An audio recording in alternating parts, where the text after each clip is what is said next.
震度3。広島で地震震度3。予想震度 Seismic 1。 intensity 3. 広島予緊想急地震震度速報。 2。瀬戸内海中部マグニチュード 3.4。最大震度3。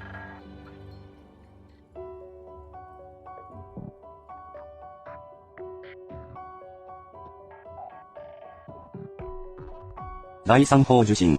震央。瀬戸内海中部。マグニチュード深さ 3.5。 20km。現在地の予想震度。0.0。猶予時間は90秒以下。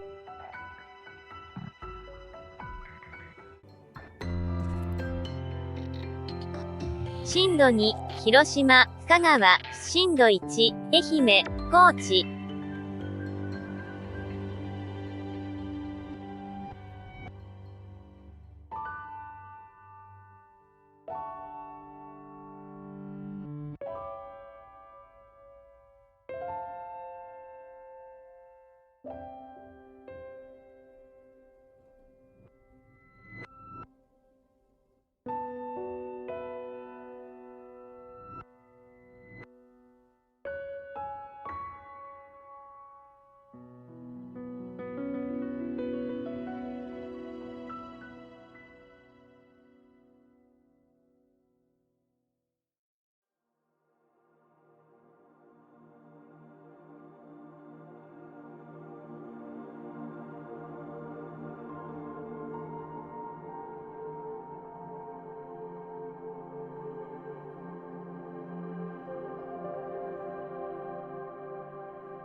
東京23区付近に S 波が到達します。5、4、3、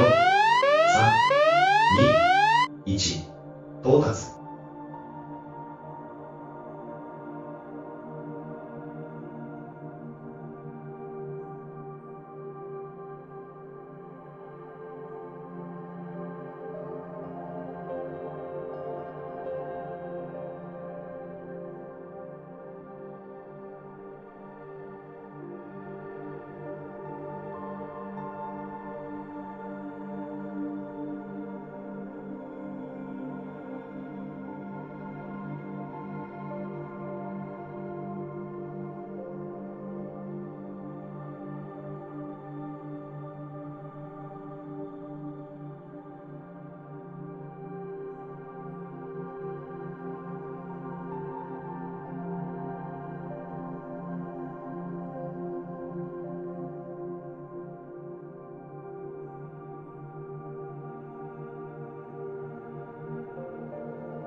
最大震度2の地震が発生しました。